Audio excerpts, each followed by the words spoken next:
Joshua Hale, my friend and producer of my online course, The Complete Guide to Forming Communities, over on autonomy.com, came up with a good idea. Mutual aid in real life, in which he's going to document through a series of short videos his own efforts at creating a mutual aid community based on the teachings of my course. I thought it was such a good idea that I'm going to add my own mutual aid in real life video based on my community here in Canada. One of the things you should know about our community is that we have pretty stringent OPSEC protocols.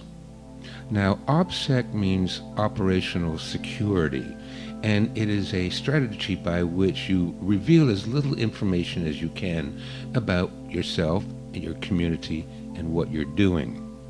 To this end, we do not allow people to bring their cell phones into the meeting. They have to leave them outside in the car, because we all know that even if you turn those things off, they're still listening. Also, I cannot tell you the name of the community, but it wouldn't do any good anyways. Even if you tried to search the name, you will come up with no results. That's because nothing we do is online. We don't have a Facebook page, we don't have a website, nobody's on social media, and even our membership roll and contact information is not available on the internet. They are given in a printout form to the members after they've joined up. Also, in the video footage I'm using for this video, I have used 2 different filters. The reason is I don't want facial recognition software to be able to identify the members in our community. Now, you may think this is being a little bit paranoid, but just look at what's going on. We are a group of people that believe in growing our own vegetables, in sourcing our food from local producers, homeschooling our own children, and looking after our medical needs ourselves. Now, this will get you labeled as terrorists and subversives. Our Prime Minister has already designated us as misogynists and racists, and look at what's happening there in the United States.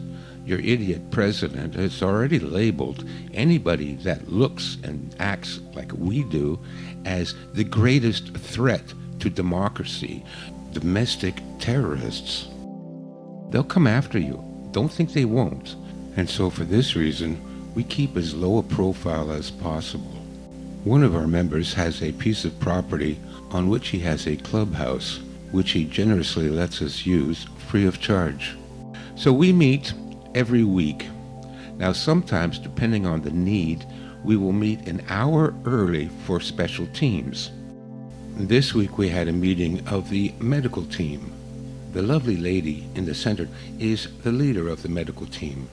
She is a marvel. She's an herbalist, and she makes her own medicines, tinctures, and even colloidal silver from medicinal herbs that she either grows herself in her backyard garden or she scrounges in the forest.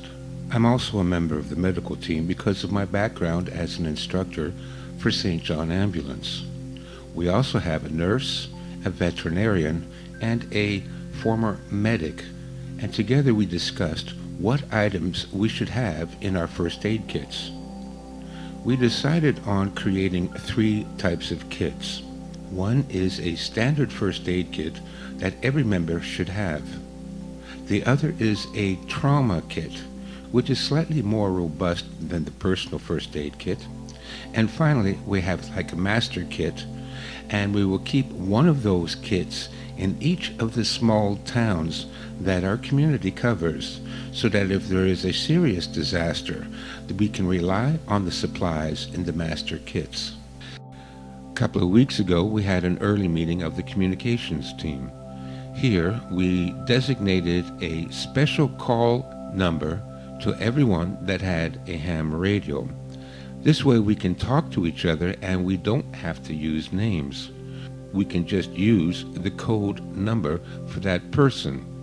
We also plotted out everyone's home address on a large map that everyone has a copy of with the code number beside it, so that we know where people that have a ham radio live and what their range is from us, so that we can pass messages from one station to another so that the entire community is informed of the latest events.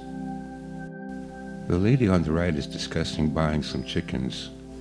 A few months ago, the community bought 100 free-range organic chickens from one of the local farmers and processed the chickens themselves. This time they're looking to get a deal on 100 chickens, but they're going to let the farmer process the chickens so that they don't have to go through the bother. She also volunteers to run a bag and box food co-op. Here they would kick in $50 every 2 weeks, and they would buy fresh organic produce from local producers.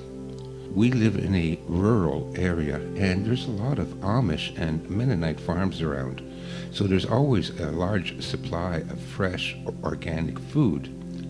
Also, most of the members of the community either live on farms now or grew up on farms. So everybody has some really good skills when it comes to gardening and animal husbandry and self-sufficiency. Here we are at a yard sale fundraiser for the community coffers. One of the community members volunteered his house and garage, and we set up a barbecue, and we got hot dogs and hot dog buns donated from one of the local grocery stores. And these we sold for whatever you wanted to put into the kitty. And so we were able to work together and raise some funds for the community, which will go into gardening and seeds and other supplies we need to maintain self-sufficiency. A few weeks ago, we had a picnic that brought everyone together with free food and live music. And everybody brought their kids, and the kids really had a great time. And we're going to end here with what we did a couple of weeks ago, which was a potluck dinner. And of course, my Papa Stefano's Pasta Supremo was a big hit. And the centerpiece of the potluck dinner was stone soup. I'll be coming out with a video shortly on what stone soup is. So that's our community. I hope this will give you some ideas for when you form your own community. Thank you for listening.